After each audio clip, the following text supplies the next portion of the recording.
오늘 요한일서 5장 말씀 통하여서요, 세상을 이기는 믿음이라는 제목으로 하나님 말씀 함께 나누도록 하겠습니다. 우리 샬롬을 인사하시죠. 샬롬 반갑습니다. 참 잘 오셨습니다. 샬롬 반갑습니다. 네, 감사합니다. 그리고 다시 한번 인사하시죠. 네, 주님 안에서 사랑합니다. 네, 사랑 고백하시죠. 주님 안에서 사랑합니다. 네, 오늘은 사랑이 주제이기 때문에 이렇게 서로 사랑으로 인사해 보았습니다. 네, 한 주간 평안하셨는지요? 건강하셨는지요? 지난 주간에는 우리가 좋은 날씨 가운데 비도 촉촉히 조금씩 내리면서 너무 좋은 날씨였는데요. 야외 예배도 함께 하고요. 너무 즐겁고 복된 시간, 정말 2년 3년 만에 이렇게 또 함께 즐거운 교제 나눌 수 있는 복된 주일도 보내었고요. 오늘 6월 둘째 주 예배 함께 하고 있습니다. 우리 기독교 절기상으로 6월 달 첫 주는 성령 강림절을 보내었습니다. 예수님 부활하시고 부활주 이후로 우리 오순절이 지난 50일 지난 주간 7번째 주일에는 우리 성령 강림 주일이 시작됩니다. 그리고 성령 강림 주일 다음 주는 우리 개신교에서는 삼위일체 주일로 함께 지키고 있습니다. 그래서 이 하나님의 어떤 놀라운 창조의 역사, 그리고 그 이 땅에 보내주신 예수 그리스도의 사랑의 역사, 그 사랑의 역사 이후에 이 예수님은 승천하셨지만 여전히 성령으로 함께 하셨고, 그 성령의 역사를 기다리는 우리가 이 성부, 성자, 성령, 이것이 하나임을 기억하고 또 그것을 가르치는 이 삼위일체 주일로 성령 강림절 그 다음 주를 지키고 있습니다. 그래서 오늘 주일이 무슨 주일이라고요? 삼위일체 주일입니다. 삼위일체 참 많이 들은 이야기인데요. 교회 다니면서 삼위일체 또 성부, 성자, 성령 많이 듣는데 정말 이거에 대해서 우리가 정말 잘 알고 있는가? 이 삼위일체 실은 너무 어려운 이런 내용 같기도 합니다. 우리가 하나님 또 예수님, 성령님 잘 알고 있기도 하고 또 그것이 다 하나이신 하나님인 것도 알고 있는데 그럼 어떻게 이렇게 이루어지는가? 정말 이렇게 왜 맨 처음에 신앙에 고백했던 우리 교회의 어떤 이 사도들이 이 삼위일체를 이야기하게 되었을까? 하나님이 곧 예수님이고 그 예수님이 곧 다시 또 우리와 함께 하시는 성령님이다. 이것이 따로따로 존재하는 세 신이 아니라 하나인 신이다. 이것을 왜 이렇게 고백하게 되었을까? 참 놀라운 은혜이죠. 놀라운 기적이고요. 그 예수님이 하나님의 아들이신데 하나님보다 아래에 있지 않고 그 예수님이 정말 하나님과 같은 본체이셨다. 그리고 여전히 예수님께서 어떤 종을 보낸 것이 아니라 그 하나님 자체로 이 땅 가운데 우리와 함께 하시는 영으로서의 성령이 또한 하나이시다. 이런 이야기들을 사도들이 하나님으로부터 받아서 우리에게 가르쳐 주고 있습니다. 이것이 어떻게 고백되어지냐면 이 성령님, 이 창조주 하나님 아버지, 또 이 땅에 오신 그 예수 그리스도 메시아, 예수 그리스도, 그리고 여전히 우리와 함께 동행하신 성령님이 하나인 것을 우리 마음속에 새기기로 하는데요. 우리 코로나 기간 동안에 우리가 떨어져서 예배드렸습니다. 누군가는 가정에서, 우리 용사들은 생활관에서, 또 어느 분들은 교회에 나와서 이렇게 각자의 자리에서 예배했지만 우리가 이 성령 안에서 하나인 것을 우리는 느낍니다. 우리가 같이 서로의 목소리를 들을 수 없는 상황에서도 지금도 온라인으로 예배 참여하고 계신 분들 계신데 우리가 서로 얼굴은 보이지 않고 소리가 서로 들리진 않아도 곳곳에서 울려 퍼지는 찬양의 소리를 느낍니다. 서로가 서로를 인식하고 느끼고 성령 안에 우리가 하나됨을 경험하는 거죠. 실은 교회는 우리가 이 하나됨을 늘 경험해야 합니다. 성령께서 우리를 하나 되게 하심, 우리가 한 교회에서 주님을 섬기고 있습니다. 물론 우리는 군생활하면서 이동도 자주 합니다. 다른 곳으로 이동해서 다른 교회에서 예배하기도 하고 또 이곳에서 모여서 예배하기도 합니다. 하지만 우리가 한 몸 된 교회 안에서 성령께서 우리를 하나 되게 하심 가운데서 하나님께서도 성부, 성자, 성령 하나이시고 그 하나이신 하나님께서 우리를 하나 되게 하십니다.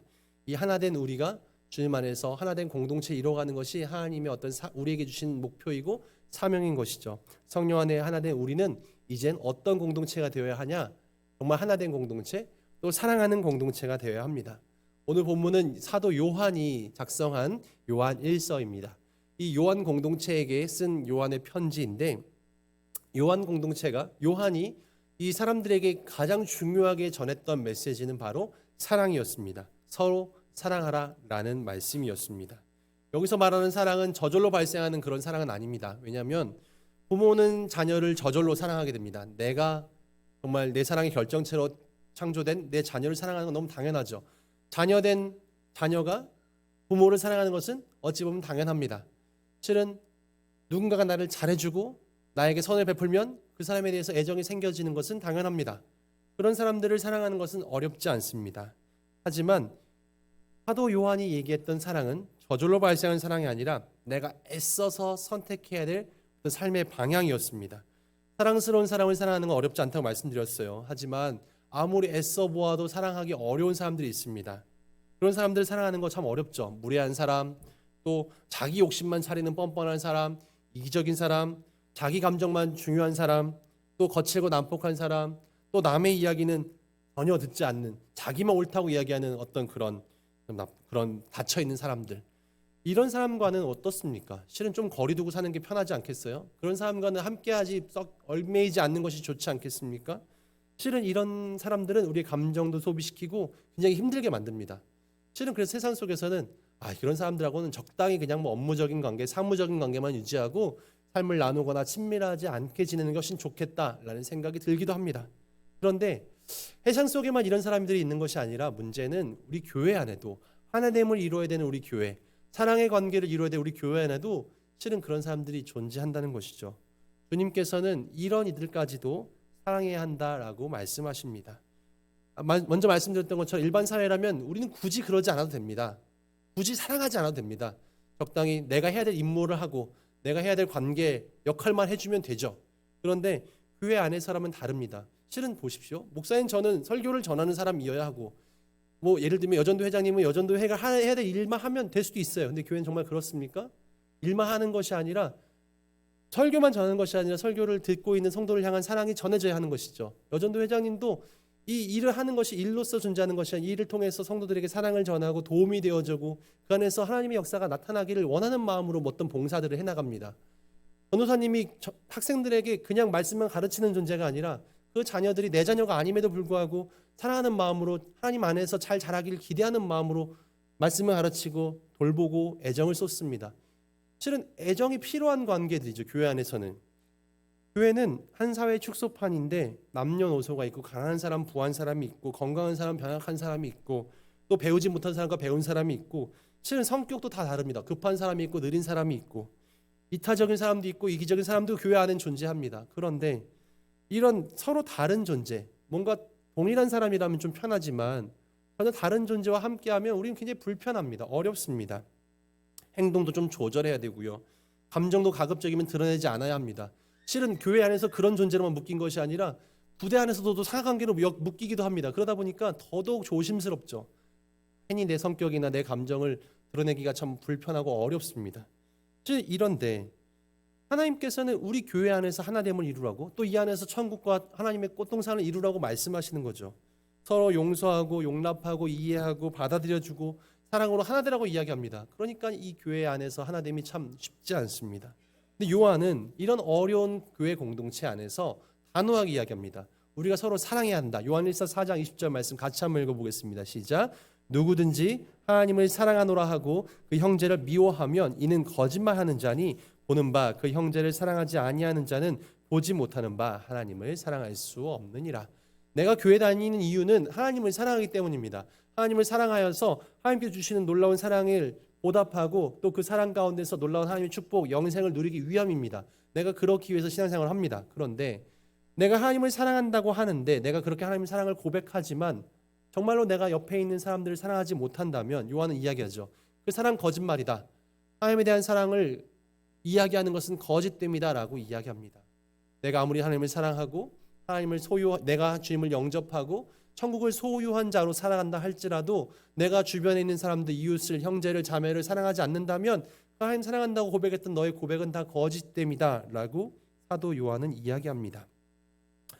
대중문화나 대중가요에서 이야기하는 사랑은 뭐 이성의 애나 자기애에 대한 사랑이 주로 이룹니다. 하지만 성경이 말하는 사랑은 그런 감성적인, 감정적인 사랑과는 좀 다르죠. 그 근본이 어떤 사랑스러움, 나에게 잘해주고 사랑스럽고 이런 것이 아니라, 또 그 사람이 훌륭하고 존경할 만하고 따를 만한 어떤 덕스러움과 위대함이 아니라 우리를 향하신 하나님의 그 크신 사랑을 내가 경험했기 때문에 그 사랑 때문에 내가 누군가를 그냥 사랑할 수밖에 없는, 그 사랑을 선택할 수밖에 없는 그런 사랑이라는 겁니다. 사도 요한은 이 사랑의 신비를 이렇게 설명합니다. 예수가 그리스도이심을, 예수가 나의 구원자이심을 믿는 사람은 하나님으로부터 난 사람입니다.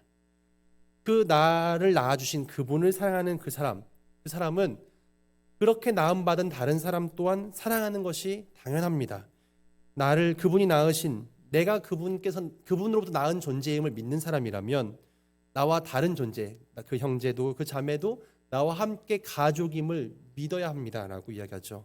하나님이 낳으신 이들을 어찌 함부로 대할 수 있겠습니까? 어찌 하나님께서 핏값으로 사신 속량하신 그 사람을 미워할 수 있겠습니까? 라고 이야기합니다. 과연 내 마음 가운데 사랑함이 없다면, 미워함이 있다면, 이해하지 못하고 존중하지 못하고 아끼지 못하는 마음이 있다면 하나님이 사랑한 존재를 왜 그렇게 대하느냐라고 이야기하는 거죠. 믿음 안에 있는 사랑은 우리가 의식하고 의지적이고 내가 선택해야 한다는 것입니다. 내게 사랑할 만한 존재여서 그 사람이 날 잘해주고 나를 위해 기도해주고 정말 훌륭한 사람이어서 사랑하는 것이 아니라 내게 전혀 그런 사람이 아니다 할지라도 그 사람에게 내 마음을 향하는 것, 그 사람에게 내 마음을 다하는 것, 누군가를 사랑하기 위해서 그 사람이 정말 하나님으로부터 하나님이 귀히 여기시는 존재임을 내가 그렇게 믿고 받아들이는 것이 정말 중요하다는 거죠. 근데 어려운 것은 원수를 사랑하라는 예수님 말씀까지 가지 않는다. 원수는 아니에요. 그런데 그냥 본능적으로 별로 좋지 않은 사람들이 있다는 것이 문제입니다. 그냥 반감이 느껴지는 거죠. 이런 얘기합니다. 주관적으로 싫은 게 아니라 객관적으로 별로인 사람도 있지 않습니까? 많은 사람들에게 말을 함부로 하고 성격이 이상하고 나뿐만이 아니라 다른 사람에게도 해를 끼치는 그런 사람들이 우리 일상에 존재합니다. 실은 그런 이들 사랑하기란 참 어렵습니다. 그래서 그런 반감을 넘어서 사랑하기 위해서는 우리에게 용기가 필요합니다. 우리 기독교는 용기가 필요한 종교입니다. 내가 이젠 저 사람도 사랑하겠습니다. 저 미운 사람도 사랑하겠습니다. 남들이 보고 있어요. 야, 어떻게 저 사람을 사랑하냐? 저 사람 사랑하는 것은 말도 안 돼. 라고 하는 그들의 시선과 편견에도 우리는 그 편견과 시선을 넘어설 수 있는 용기가 필요한 것이죠. 근데 과연 나는 그런 사랑을 전혀 경험하지 않고 있느냐? 나로 한번 돌아봅시다. 나는 정말 그럴 자격이 있나요? 나는 사랑받을 만한 자격이 있어 사랑받고 있습니까? 나를 귀히 여기는 사람들, 내가 귀임 받을 만한 존재에게 나를 귀하게 여깁니까? 실은 우리는 그런 사람들을 만나게 됩니다. 그런 우리의 부모님이 계시고, 그런 우리의 남편과 아내가 있고, 그런 우리의 자녀가 있고, 우리의 부모가 있고, 또 우리 부대원들이 있고, 내가 대단히 존경받을 만한, 내가 대단히 사랑받을 만한 존재가 아님에도 불구하고 나를 아껴주고 사랑해주는 그런 존재들이 있습니다. 그런 하나님이 계시죠. 실은 그런 분들이 있기에 나는 새로운 존재가 됩니다. 세상은 나에게 별 볼 일 없다고 이야기하지만 하나님은 나를 아주 특별하고 아주 귀한 사람이라고 이야기해 줍니다. 다른 사람들은 나를 사랑해 주지 않지만 내 가족은 나를 끊임없이 인정해 주고 사랑해 줍니다. 실은 그런 사랑을 경험한 우리는, 그런 생명을 얻은 우리는 이젠 내가 잊고 있었던 나의 참 자신을 발견하면서 이제 나 또한 그 사랑을 나누고 베풀어야 하는 것이죠. 사랑은 이젠 서로 만날 수 없는 존재들, 굳이 만나지 않아도 되는 존재들을 하나로 연결해 줍니다. 우리가 서로 만나지 않아도 될 사람들이었어요. 그런데 우리가 교회 안에 함께하기 때문에 서로 집사님, 권사님, 안수 집사님, 서로 관심 갖고 애써주고 마음을 쏟고 있습니다. 실은 그 가운데서 하나님의 사랑이 더욱더 확장되어 갑니다. 그 가운데서 우리의 믿음이 자라게 됩니다. 실은 믿음은 아무 관계도 하지 않고 성경 말씀만 보면서 내가 이제 하나님 믿기로 합니다. 더욱더 강한 믿음 주시옵소서 기도하는 가운데도 형성되지만 실은 더 큰 믿음은 서로 사랑하면서 생겨집니다. 믿음은 사랑 가운데 역사하게 됩니다. 그리스도를 안다고 생각하는 사람들이 참 많이 있어요. 그런데 그리스도의 원수가 되어 사는 사람도 있습니다. 오늘 이 사도 바울은 빌립보서 3장 18절에 이렇게도 이야기합니다. 내가 여러 번 너희에게 말하였거니와 이제도 눈물을 흘리며 말하노니, 정말 눈물까지 흘리며 간절하게 얘기합니다. 여러 사람들이 그리스도의 십자가의 원수로 행하느니라. 빌립보 교회 공동체 안에도 하나님을 잘 믿는다고 이야기하는 사람들 중에서도 그리스도의 십자가의 원수가 되어 살아가는 사람들이 있다. 그리스도를 들먹이지만, 예수 잘 믿는다고 이야기하지만 실제로 그리스도의 사랑을 전하지 않는 자들, 십자가의 원수처럼 생활하는 사람들이 너무나 많이 있다라고 이야기합니다. 많은 사람들이 자기만 사랑하고 그리스도의 이름을 이야기하지만 그리스도의 이름을 들먹이면서 사람들을 혐오하고 정죄하고 판단하고 너와 나가 달라라고 이야기합니다. 받아들이지 않고 있어요. 실은 세상 사람들은 그런 그리스도인들 보면서 배타적이라고 이야기하고 수구 꼴통 보수라고 이야기하고 어울릴 수 없는 사람들이라고 이야기합니다. 왜 기독교가, 교회가 그런 평가와 그런 소리를 들어야 합니까? 왜 자기애와 탐욕에 사로잡힌 사람처럼 대우받아야만 합니까? 참된 신앙인으로 살지 못하기 때문에, 참된 그리스도의 사랑을 전하지 못한 사람을 살기 때문에 그렇습니다. 사랑에 무능할 수밖에 없어요. 자기애와 탐욕에 사로잡힌 사랑은. 하나님으로 태어난 사람은 오늘 말씀 이야기합니다. 세상을 이긴다. 교회는 세상을 이겨야 합니다. 여기서 말하는 세상은 그냥 세상이 아니라 경건하지 않은 하나님의 질서와는 다른 하나님의 등을 돌린 세상을 이야기합니다. 세상을 이긴다는 말은 그런 세태에, 그런 문화에, 그런 사탄 마귀의 유혹에 넘어지지 않음을 이야기합니다. 세상은 끊임없이 우리를 길들이려 합니다. 무엇으로? 물질로, 돈으로, 성공으로. 세상의 유혹은 달콤합니다. 하지만 동시에 두려움을 줍니다. 왜? 내가 그것을 소유하면 달콤하지만 소유하지 못하면 두렵습니다. 내 육신의 정욕, 이 안목의 정욕, 이 생의 자랑들을 끊임없이 부추깁니다. 내가 그것을 소유하면 참 달콤하죠. 근데 내가 그것을 가지지 못하면 실은 두려움이 생겨요. 세상은 우리를 자꾸만 길들이려 합니다. 그런 것들을 가져야만 네가 훌륭한 사람, 멋있는 사람, 정말 더욱더 만족스러운 사람이 될 거라고 이야기합니다만 실은 우리는 거기서 좀 거부하기도 쉽기도 해요. 나는 그리스도인인데, 나는 하나님만으로 충분하고 만족스러운 사람인데 난 그런 거 없어도 괜찮아 라고 생각하지만 거부하면 거부할수록 자꾸 두려움이 생기죠. 이러다 정말로 밀려나는 거 아닌가? 세상으로부터 소외되는 거 아닐까? 세상이 우리를 미워하는 것, 너 그런 거 너 안 한다고? 너 솔직히 얘기해봐. 너 안에도 그런 욕심과 욕망 다 있잖아. 그러면 세상이 다른 얘기를 하고 있는 참된 그리스도인을 얘기하는, 참된 그리스도의 사랑을 이야기하는, 야, 미워하는 사람 사랑한다고 너 결국 실망하게 될걸? 포기하게 될걸? 결국에는 좌절하게 될걸? 라고 하는 세상의 평가들이 우리도 정말 두렵습니다. 그래서 세상에 미움받지 않기 위해서 결국 타협하게 되죠. 세상과 타협하게 됩니다. 저희들도. 그러면 타협하고 살다 보면 나 또한 욕망의 쳇바퀴를 또다시 굴리기 위해서 끊임없이 질주하면서 분주하게 살게 되고 이건 아닌 것 같은데 싶지만 벗어나 엄두를 내지 못하게 되죠. 벗어난 순간 나 또한 루저가 되는 것은 아닐까? 공포가 생겨집니다.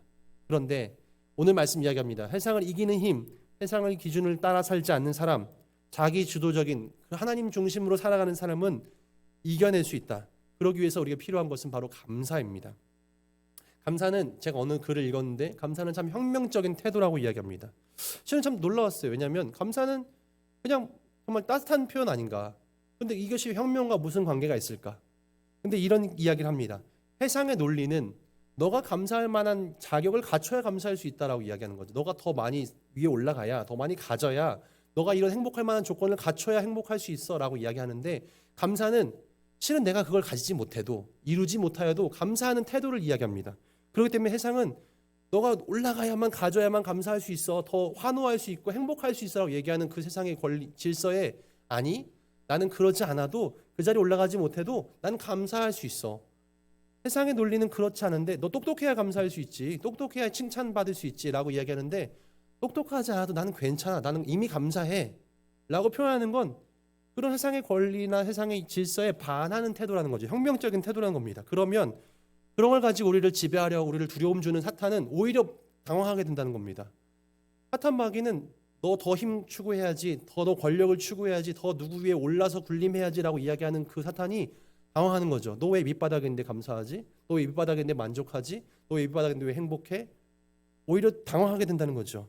우리가 정말 하나님을 믿는다면 다른 삶이 가능하다는 사실을 받아들이고 그런 감사와 그런 사랑의 기쁨 속에서 정말 더욱더 나눌 수 있고 우정할 수 있고 사랑할 수 있고 돌볼 수 있고 자족하고 만족할 수 있게 됩니다. 그런 속에서 오늘 말씀 이렇게 이어갑니다. 오늘 5장 5절 볼까요? 세상을 이기는 사람은 누구입니까? 라고 묻습니다. 예수가 하나님의 아들이심을 믿는 자가 아니면 세상을 이기는 자가 누구냐라고 묻죠. 세상을 이기기 위해, 세상 우리를 자꾸만 무너뜨리려고 넘어뜨려 하는데 이겨야 됩니다. 이기기 위해서 우리는 어떤 존재가 되어야 되냐? 예수 그리스도가 하나님의 아들이심을 믿어야만 세상을 이길 수 있다라고 이야기합니다. 사도 요한은 이어지는 말씀에서 그 예수님은, 하나님의 아들은 이 땅 가운데 물과 피로 임하시는 분이다. 세상 속에서 물과 피로 임하셨다라고 이야기합니다. 이 물은 세례를 상징합니다. 우리의 모든 죄를 씻어주시는 그 정말 그런 보혈의 그 정결케 하는 물로, 또 피는 십자가 사건을 상징합니다. 우리를 정말 죄에서 구속하실 그 예수 그리스도. 그 물과 피는 이 요한 공동체가 정말 그 예수님은 그냥 가상의 인물이 아니라 실제 살아 계셨던, 인간의 몸을 입고 오셨던 그 주님이셨다. 그 주님이 십자가 옆구리 매달리시고 옆구리에 창에 찔리셨을 때 물과 피를 쏟으신 그 주님, 정말 살아계신 하나님의 아들이셨는데 이 죽음은 실체였다. 그런데 그 실체적인 죽음이 있었기에 우리는 구원을 얻을 수 있었고, 그 물과 피는 예수님 또한 하나님의 그 메시지, 하나님의 어떤 사명, 그가 죽으심으로 우리에게 영원한 생명을 주셨음을 표현하는, 그 감없는, 자신을 모든 걸 다 희생하는 자신을 죽여서 희생해서 다른 이들을 살리려는 숭고한 삶을 이야기하고 있는 그 예수 그리스도를 믿음으로 우리가 세상을 이길 수 있게 되었다. 성령께서도 그 예수님이 참 사람이셨고 동시에 하나님의 아들이심을 증언하고 있다. 그런 삼위일체 하나님의 깊은 사랑의 일치가 우리를 주님의 사랑 가운데로 초대하고 있고 그 사랑에 우리는 접속되어서 세상을 이길 수 있다라고 사도 요한은 이야기합니다. 세상에 길들여진 사람이 아니라 세상의 질서를 사랑으로 뒤흔드는 사람이 되어야 한다라고 사도 요한은 이야기합니다. 그러기 위해 서로 하나 되어지고 하나님께서도 그렇게 성부, 성자, 성령 하나 되어서 일치를 이루신 것처럼 우리 또한 그 하나님의 일치의 사랑을 맛보면서 나와 다른 이들도 나와 정말 가까워지기 어려운 존재도 사랑하기 어려운 존재까지도 사랑으로 붙드는 만드는 전염시키는 존재가 되어서 오히려 정말 우리를 흔들어내는 사랑하지 못하게 만드는 혐오하게 만드는 일상 속에서 정말 다른 소리를 낼 수 있는 사람이 되어야 합니다. 세상에 길들여진 사람이 아니라 세상의 질서를 사랑으로 뒤흔들고 일상 속에 만나는 사람을 귀히 여기는 일로 우리가 시작하는 거죠. 하나님의 형상으로 대하고 조금씩 내 사랑과 내 존중과 내 이해의 범위를 넓혀가면서 정말 그렇게 나아갈 때 우리는 악에게 지지 않고 승리하게 될 것입니다. 사랑 안에 머물며 믿음의 선한 싸움을 지속할 때 우리 영혼은 더욱더 굳건해지며 하나님의 기쁨이 될 것입니다. 이번 한 주간 정말 우리가 그리스도인답게 어떻게 살 것인가, 내가 그리스도의 사랑을 어떻게 실천할 것인가, 사도 요한이 이야기하고 있는 것처럼 세상을 이기는 믿음은 이렇게 서로를 사랑하는 데서 시작된다라고 이야기합니다. 내가 세상에 두려움 갖지 않고 이길 수 있는 방법은 이런 믿음이 필요한데 이런 믿음은 서로 사랑하는 데서 시작됩니다. 사랑하지 못할 이들까지 사랑할 때 세상은 우리를 오히려 두려워할 것이고 그런 뒤흔듦 가운데서 놀라운 하나님의 역사가 일어나게 될 것입니다. 우리 비승항공교회를 통하여서 이곳 이천항공사령부, 육군항공사령부 모든 기지 부대원들이 더욱더 정말 그 사랑을 느끼고 변화되어질 역사가 시작될 것입니다. 그런 역사를 기대하며 우리 함께 나아가길 소망합니다.